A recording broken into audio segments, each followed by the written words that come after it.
Well, good afternoon, everyone, and welcome to A Gathering Place brought to you by the Gullah Geechee Chamber of Commerce. And I'm your host, Marilyn Hemingway, founder and president of the Gullah Geechee Chamber of Commerce. And I am excited and looking forward to learning more about Able, South Carolina. We are joined by Mandy Holloran, the executive director, and COVID is still with us.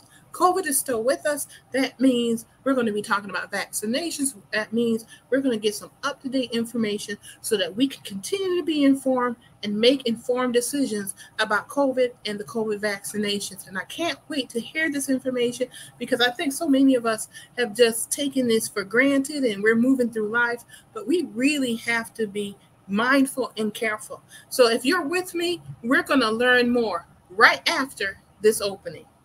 Hello, I'm Marilyn Hemingway, and welcome to A Gathering Place. I said, I'm stepping back because we have young voices who want to be heard, and they're moving on something. Branding is really important to you and your business. Even the basic type of technology, you'll learn it all. And people are Good question.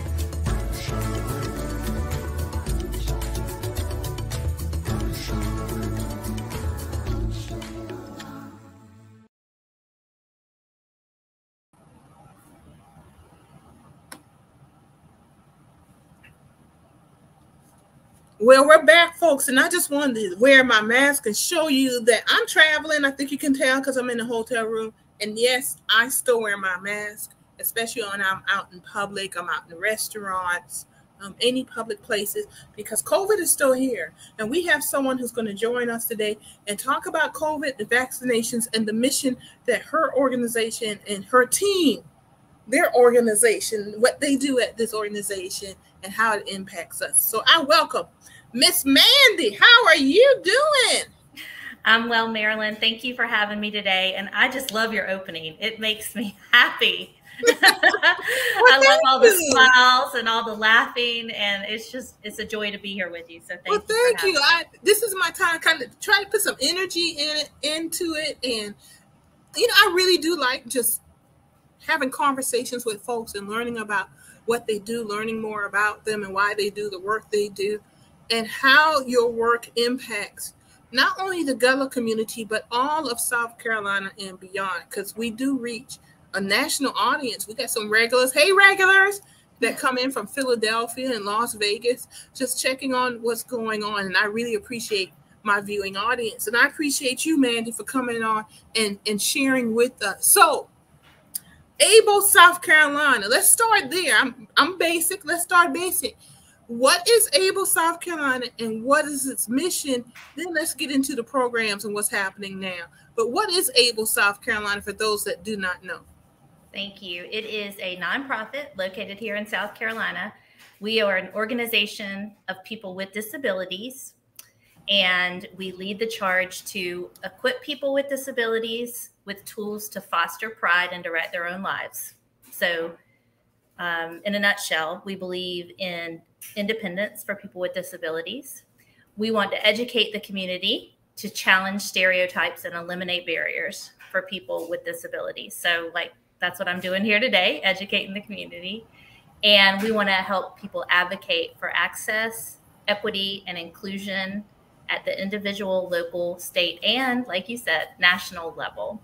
So basically what we want to do is to ensure that people with disabilities have equal access to anything and everything that they need. So we hear about disabilities, and define that for me, because I think all too often we take able-bodied folks take it for granted that we can walk into buildings without difficulty. We don't have to think about our next steps or how we eat and speak and hear. Mm-hmm. So when you're talking disabilities, give me a couple examples so that we can understand. Well, you might be surprised to learn that 1 in 3 South Carolinians have a disability. Okay. And so it's not for me to decide if someone has a disability or not. And disability is a range of things. It can be anything from having diabetes to having a mental illness to using a wheelchair to a cane, to heart disease, to being in cancer treatments. It really is a catch-all, and it's really a legal term, having a disability. It enables someone to have access to the protections that they need. So a lot of people that have a disability don't even know that they're qualified in that manner. And that's okay. Not everybody has to understand or claim to have a disability. When I'm out in public at vaccine clinics, for instance, and we're going to get into that some more, I ask people when they're doing their intake paperwork for the vaccine clinics, do you have a disability? A lot of people are quick to say no, I don't have a disability. Meanwhile, they're walking with a cane.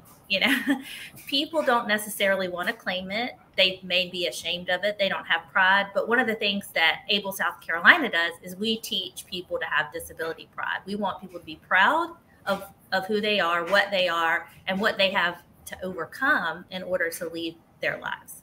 So that is definitely one big part of Able South Carolina. So do you think, I don't know if that's the correct way to word it.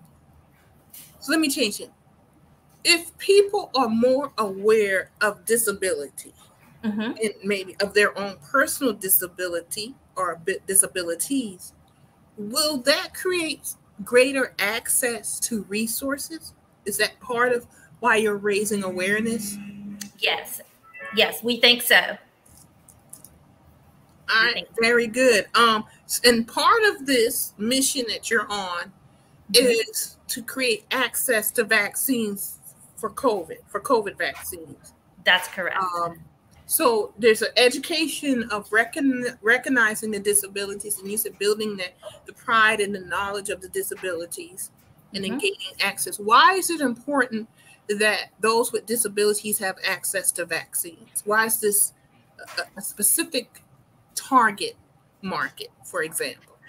Okay, well, if you go back to the beginning of COVID, when we were all a bit puzzled and scared about what was going on, and you think about how we first, let's say, got access to information about COVID, or we first got access to testing for COVID, or we first got access to the vaccines themselves, a lot of what we got was through our telephones, right?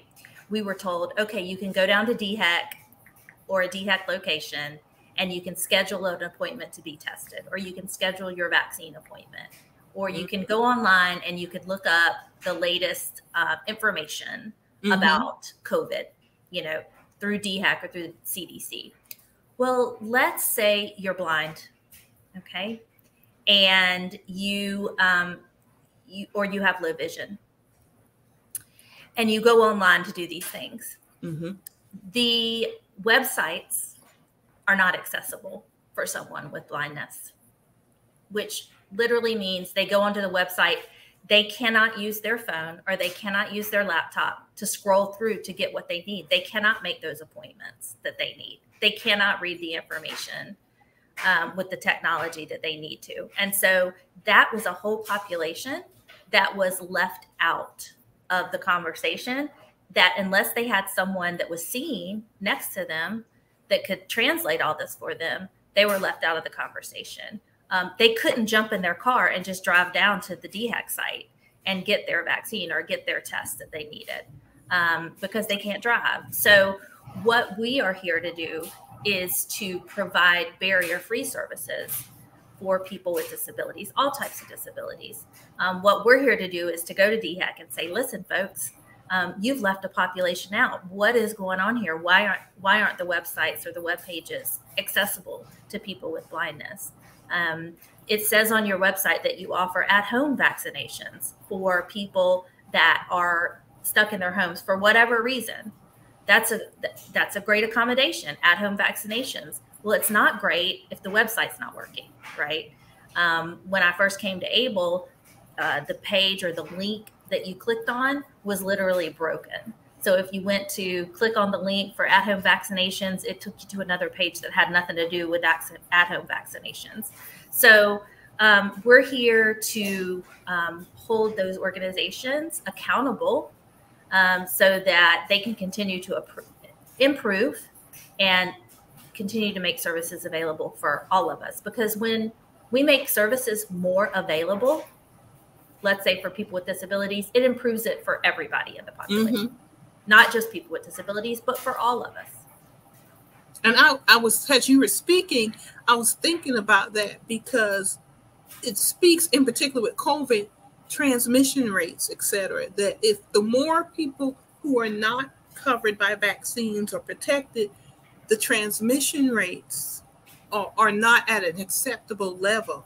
And that includes those who, as you were noting some of your examples of, you don't have access to transportation, you can't get out of your home because of your disability to get a vaccine. You're possibly, one, being exposed, and then two, exposing others. And it doesn't get us to what we would like to see, herd immunity, and even just protection for yourselves. I don't want to put you on the spot, but are there any statistics that show the impact of the lack of access? Some of the examples you cited, like the broken link, going to the wrong information. Are there like really real statistics that show the impact that this did not? Yeah, I don't have that information up here or in front of me right now, but I can tell you that like we visibly see the difference that our barrier-free vaccine clinics make.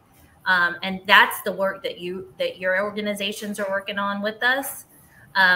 So one thing that we do, and this may be of great interest to your audience, is that we host barrier-free vaccine clinics in the community. And y'all might be wondering, well, what is a barrier-free vaccine clinic? So what we attempt to do, we go into the community. And so, for instance, this weekend, we're going to be in Greenville at a health fair at the LGBTQ Wellness Center.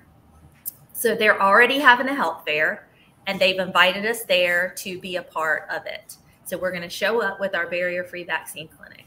What we do is we bring a Spanish translator for people that do not have English as their first language but speak Spanish. We bring an ASL translator for people that are deaf or hard of hearing so that they can communicate in that way.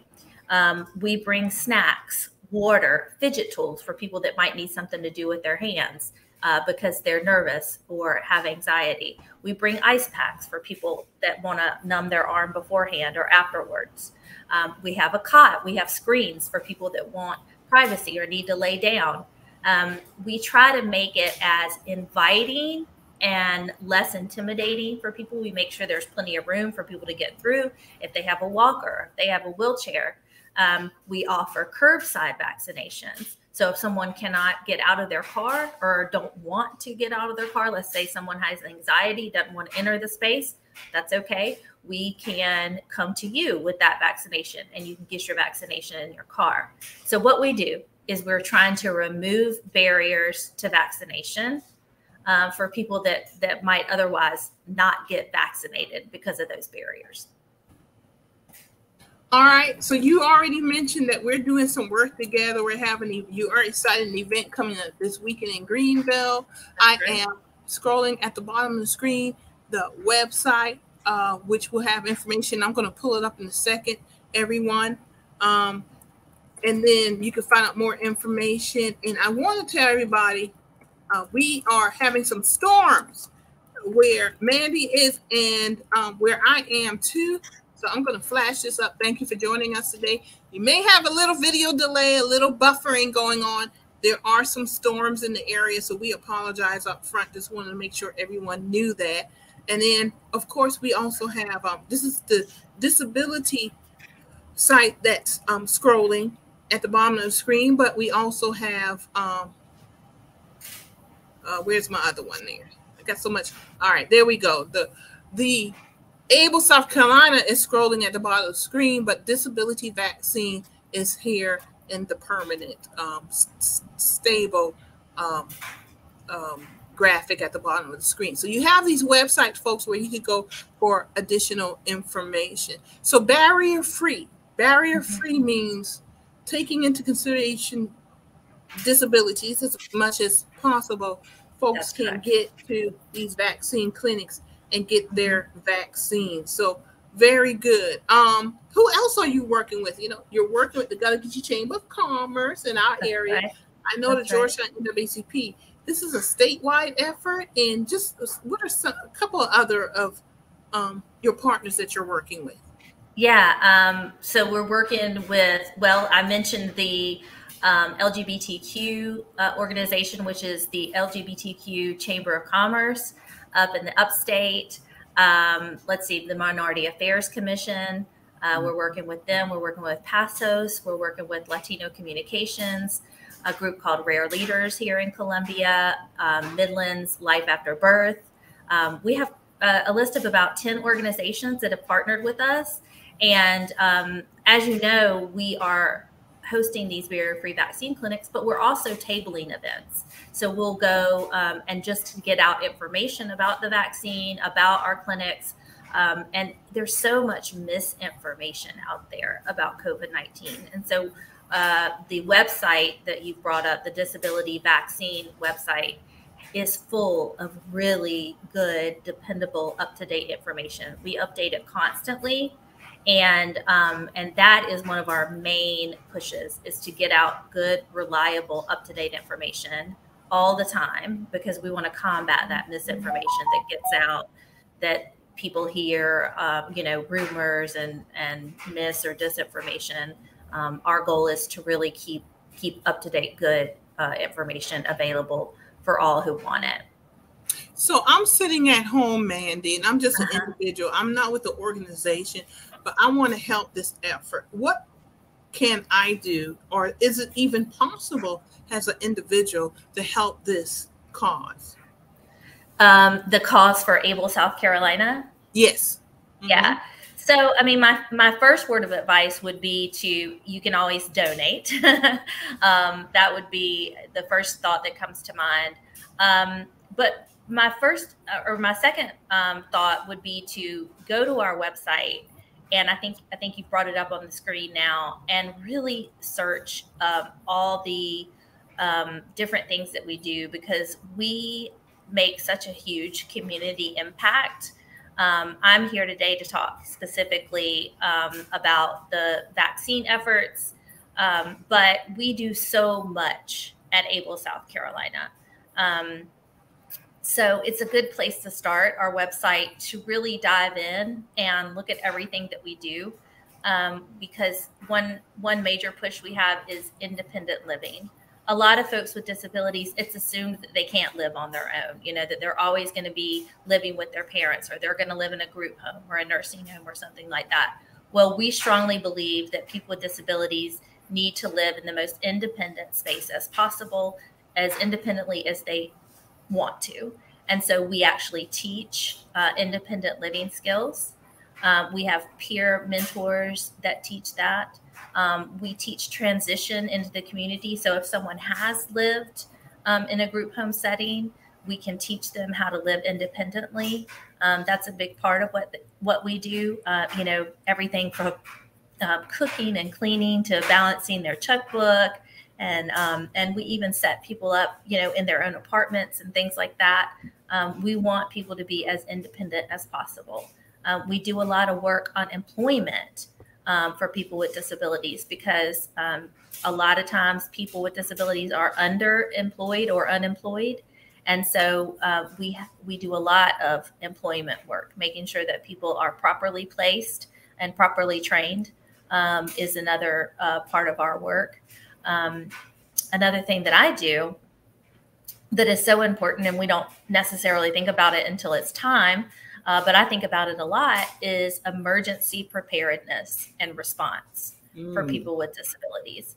And it's so important in our state because, as you know, we're a state that has a lot of threat as far as emergencies or natural disasters. We have floods, we have hurricanes, we have heat. There's a lot that can go on. And historically speaking, people with disabilities get left behind. There's certainly that potential. If they don't have a plan, there's always the fear that they can just be transported somewhere against their will or put in a group home until till things blow over, or maybe they don't get out. So what we attempt to do is we attempt to plan ahead, make sure people are properly prepared for emergencies so that they keep that autonomy. They have their own plan and know what they're going to do ahead of time so that there's no loss of independence or autonomy during an emergency. So that's a big part of what I do as well. So you have, in your team, your organization, you actually have a lot going on. Yes, regarding, I do. Go ahead. No, yeah, we do. I mean, we have a large team. There's about 55 to 60 people employed at Able South Carolina. And so with everything that we do, it's evenly spread out among the 60 of us. But my little group, some of whom you've met, we handle the COVID response. We handle emergency preparedness. And I have a small group that handles women's health care as well. So with emergency preparedness, because we are in the midst of hurricane season now, as you noted. Yep. What does that look like? Do you work with the emergency preparedness and preparation for hurricanes and other natural disasters and so on? We do. What do you do? Let's say someone goes to a shelter. Do you provide vaccinations in the shelters? Well, we haven't gotten that far yet, and we haven't had a major emergency during COVID. Knock on wood. Let me knock on wood real quick, because we don't want to do that. But one thing we do with regularity is we do support South Carolina Emergency Medical Division, and our biggest job with them is to make sure that they remember that people with disabilities are part of the conversation, right? Mm-hmm. We don't want them to forget that when in times of emergency, there are going to be people that need to be evacuated that have disabilities. There are going to be people with disabilities watching that news conference. There's got to be captioning at the bottom. There's got to be a person providing ASL interpretation. We want to make sure that everything that SCEMD does, including their website, including their app, we want it all to be accessible for people with disabilities, because if it's not, then they're not serving everybody in the state. Like I said, I'm going to repeat that statistic. 1 in 3 people has a disability in our state. And so it's really important that all that our state agencies offer may be accessible. So where does, I don't know, this is not a gotcha question at all. It's not intentional, but as I listen to you, where does your funding come from? Is this state funding, federal funding, a combination of that, or even donations? So it's all of the above. We have private funding. We also have state and federal funding. So the money that, for instance, that you and I are working on, I'm working on 2 different funding sources for the COVID grants. One is from the CDC and one is from DHEC. And so it's a combination of those 2. So many of the things that we do are collaborative efforts like that. And the vaccine outreach, we actually went in with some of our fellow disability rights organizations and decided to collaborate much of our funding together so that we could have a larger reach. So we actually put our funds together with several other nonprofit organizations and agencies.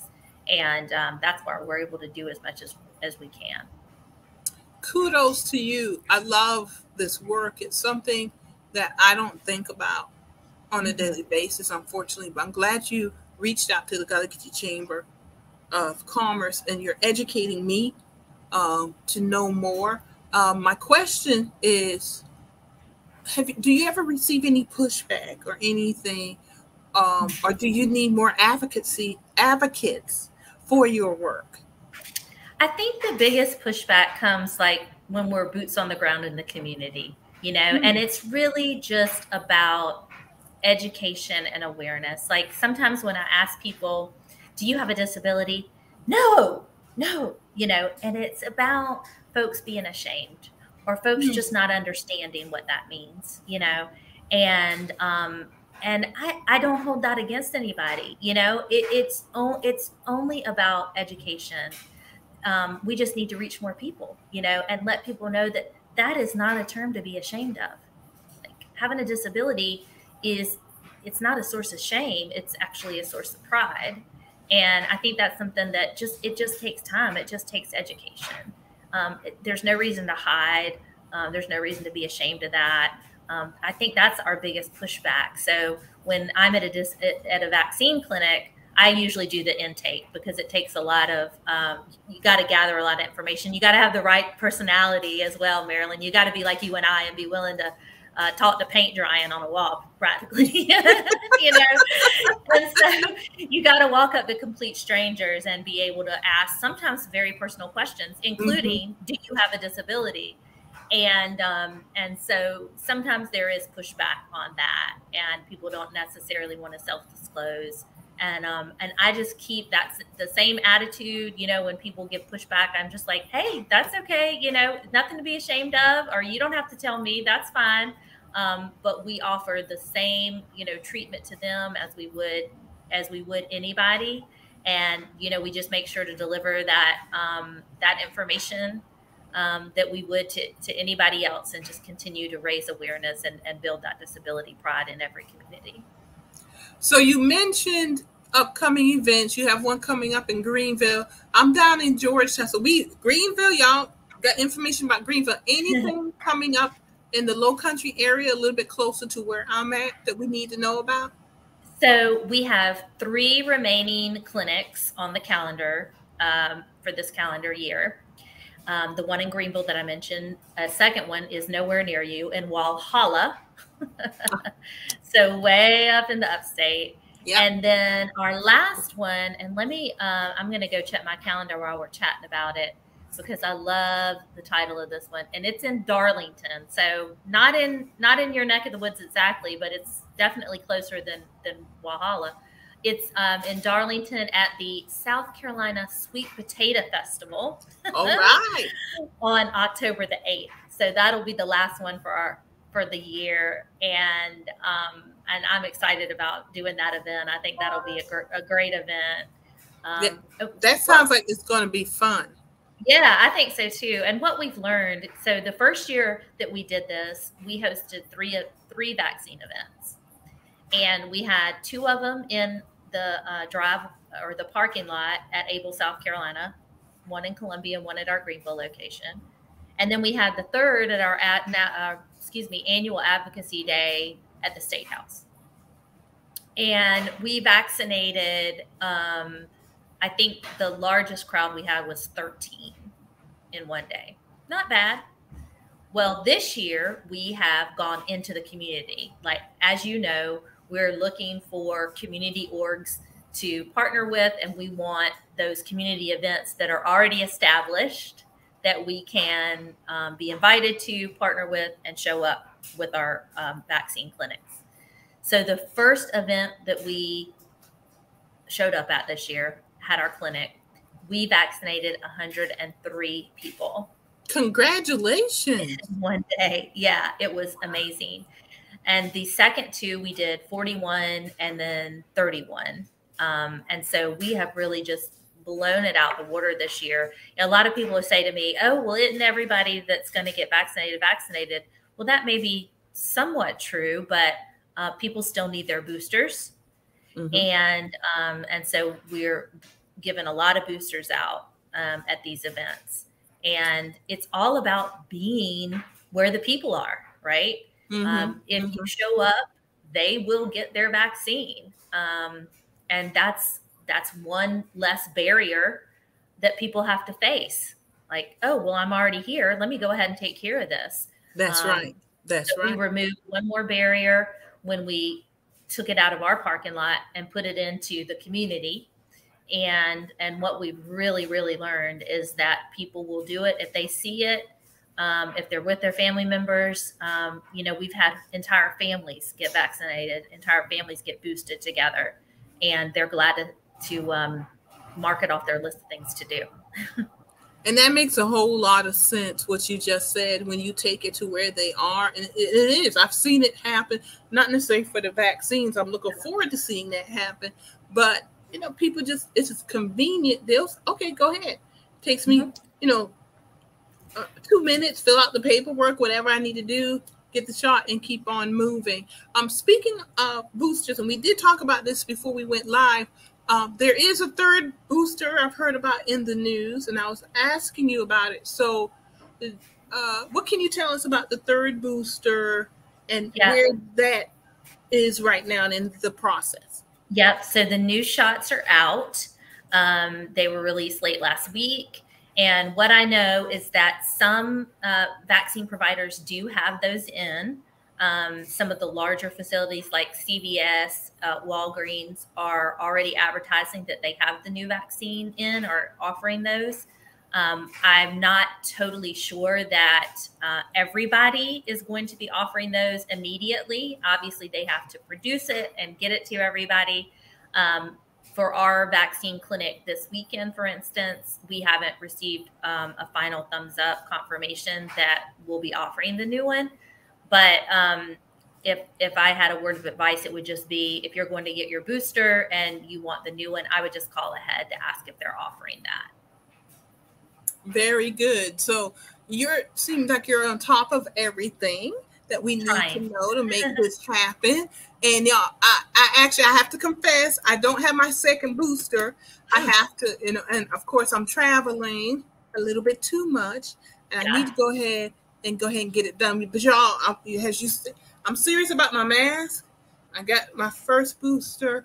I got all my vaccinations to that second one, and when that third one is available, I'm going to get that too. Because not only am I keeping myself safe, but I have some elderly family members that when I don't want to expose them, and my neighbors and family and friends just around, I don't want to expose people if I'm possibly transmitting. And thank goodness that I have not been exposed to COVID. At least I've been exposed, but I've never been positive. So that is fortunate, and also a blessing. But well, you know, I think it's because you're still practicing those precautions. You're still wearing your mask. You are vaccinated and boosted. And so many people have let down their guards. I still wear my mask in public places. I mean, I can go into, let's say, an ice cream shop. There'll be 10 people in there. I'll be the only one in a mask, you know. And but it's not over. My mother has COVID right now. Oh, I'm sorry to hear that. Thank you. I mean, she has been really, really safe for 2.5 years. And her partner went to a funeral. This is what we think happened. And probably let his guard down, didn't wear his mask during the event, and brought home COVID. He got COVID. She got COVID. Now her best friend has COVID. You know, they were all living very safe. And then, you know, one bad decision, and now it's running through their friend group after all of them had not gotten COVID for 2.5 years. So it is still very much part of our community and our world. So kudos to you for still wearing your mask. I certainly still wear my masks. At Able, South Carolina, we still mask up all day at work. So when we're at the office, we have our masks on. You know, people with different illnesses and disabilities are at higher risk for catching COVID, but also for getting very sick or dying from COVID. So we respect that. We respect our coworkers, and we don't want to make anybody sick or send them to the hospital or worse. So we still mask up totally at work. And people are still dying. I want people to really understand that. Mm-hmm. People are still dying from it. We may not be hearing about it as much, but people are still dying. And that information is still out there. It's still available. So, you know, just all possible, mask up, you know, just take that time. And I do want to say this and be honest about it. I am not perfect. I am not perfect. I have forgotten. Mm-hmm. But I would say 95% of the time I have my mask on. And there are times, you know, walking into the grocery store, I'm distracted that I forget. But usually I'm either hand sanitizer, because I give kudos. A lot of stores still have hand sanitizers available. So hand sanitizer, I wash. I still say A, B, C, D when I'm washing my hands. That's right. You know, everybody was singing songs at one point, A, B, C, D, or, you know, I don't know, Thomas the Train, I don't know, song we Happy birthday, twinkle twinkle. Happy birthday. I still do that. And, you know, just very kind of conscious of doing those things that we were told of doing. And when I'm outside, I do take the mask off this summer. You know, it's been hot. I'm not around people. I'll take the mask off and get that little breather. When I'm going in, I just checked into the hotel and meetings. When I'm thinking about it, and I'm really like, it's in my car. I got the what's the KN95 in my car. Right. I'm still buying the packets. Yep. And even though it ended because of lack of funding, the at-home test, I made sure I got 2 packets in the mail because I do travel enough where I went through my boxes, you know, and I ordered, I guess, my last quantity that I can get, and they sent it to me. So I have that supply because I do test myself. Especially when I know maybe I've slipped up or I've been, even if I wear my mask, but it's really kind of crowded, maybe I've been someplace where it's a new crowd. Yeah. I make sure I test myself just in case. And I've been fortunate, blessed that I have not turned out positive. And sometimes I think I'm a little paranoid because I'm thinking, I know. I know. Well, I think all of the precautions that we put in place, I mean, there is no harm in continuing those now and past COVID, whenever that happens. Like, what is the problem with washing our hands? There is none. Let's keep it up. You should be washing your hands anyway, quite frequently. Exactly right. And using hand sanitizer. Let's not ever stop doing that, please. And, you know, and it's the price to pay to live in a civil society. And I say that, y'all, anybody knows me, I do speak out. This is not about suppression of your voice, your freedom of speech. This is about we all choose to have a social contract that we're going to live in a civil society and respect each other as human beings.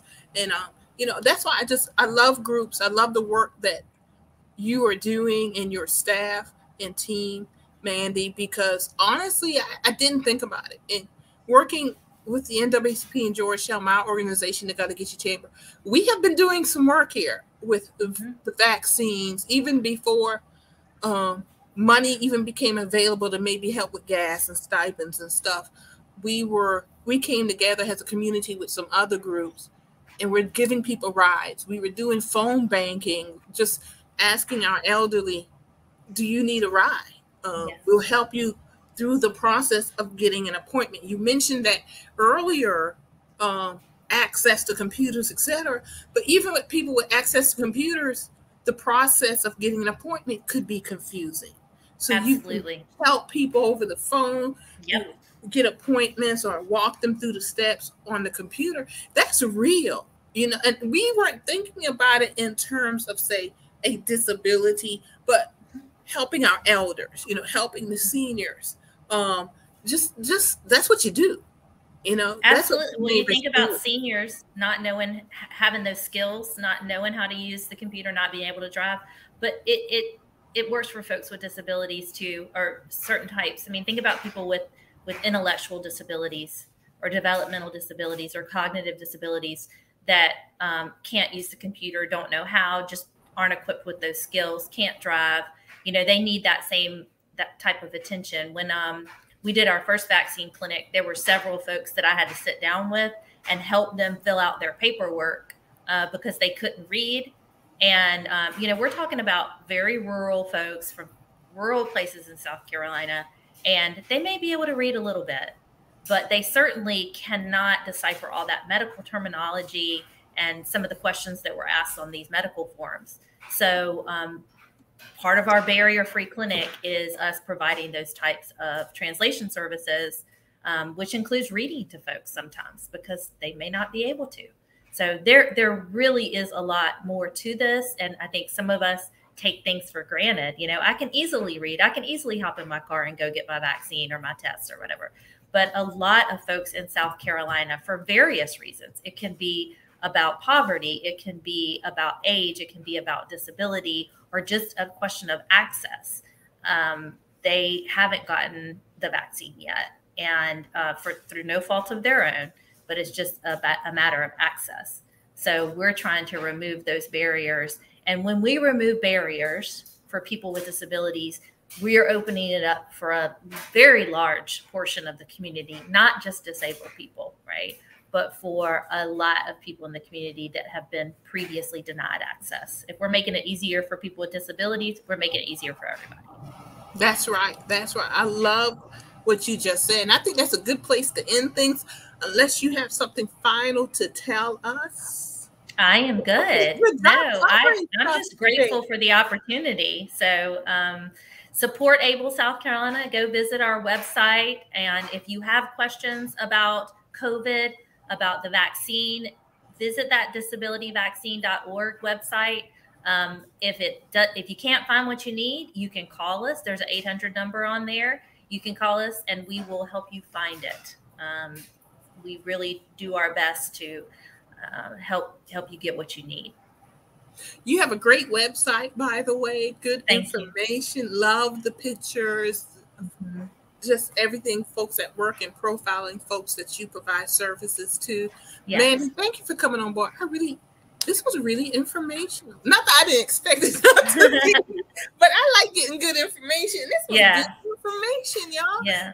And as she mentioned, we've been scrolling the entire show, the website at the bottom of the screen, both websites, one for disabilityvaccine.ablesc.org, and then ABLE, -sc.org, and there's a hyphen in both of them, y'all. So make note of that. But you've been looking at it all during the show. So those of you who are watching us on YouTube, Twitter, Facebook, our multiple pages and groups, those who are supporting us, thank you very much for viewing us. And thank you for joining us today, Mandy. And I want to remind everybody, go to LinkedIn.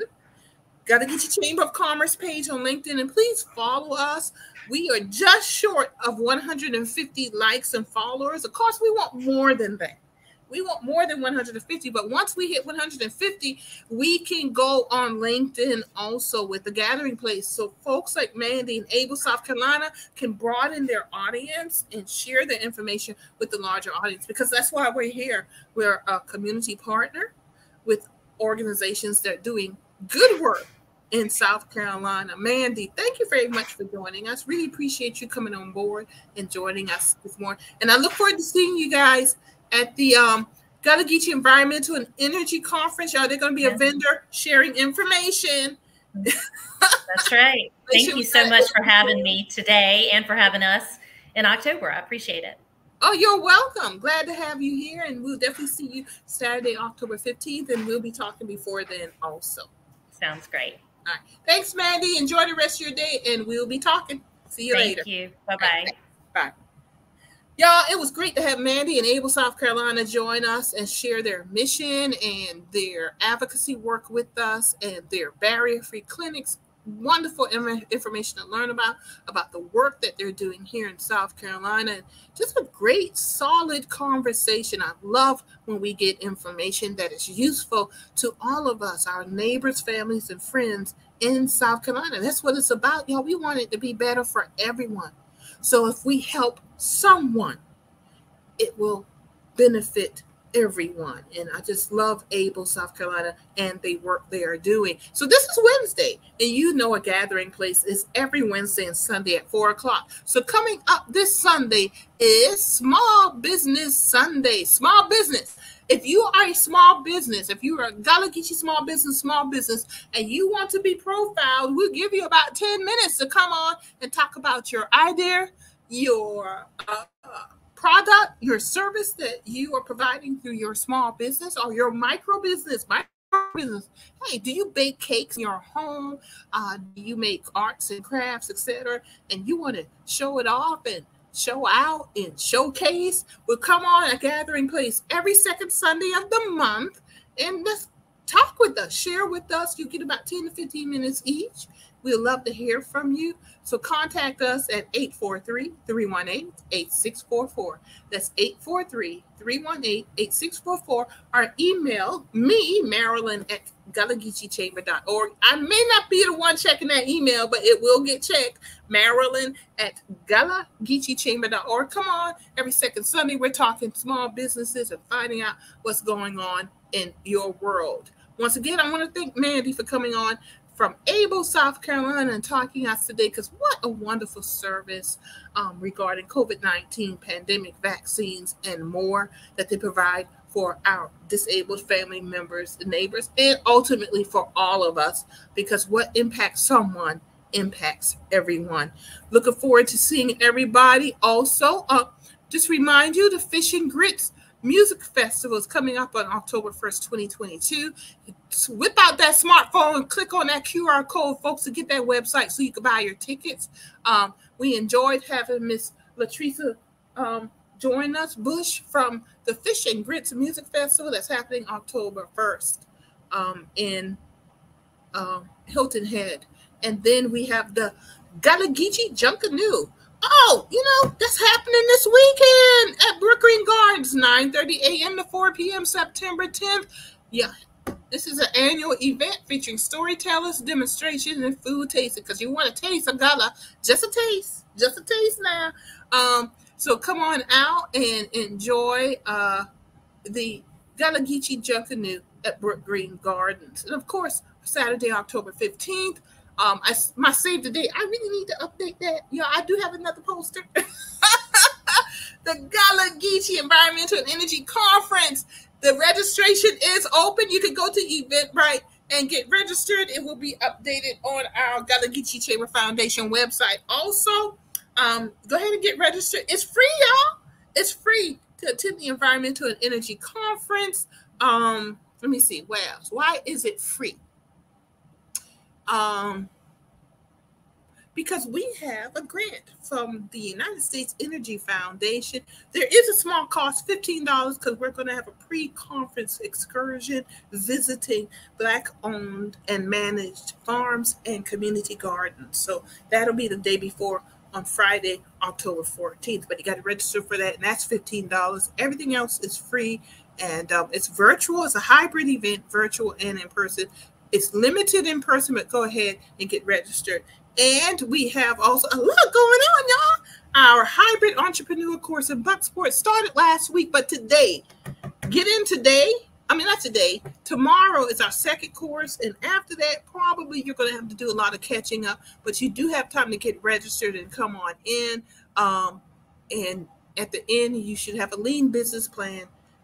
5 additional hours will be available to you with a peer-to-peer business coach, appropriate addition to the Gullah Geechee Seafood Trail database, and membership in the Gullah Geechee Chamber of Commerce, because we are growing. We are making things happen, folks. So we want you to come on out and join us. Once again, I want to thank Mandy with Able and her wonderful staff and the good work that they do. And I'm so excited to have you with us today. Thank you for joining us. Have a wonderful day and enjoy the rest of your week.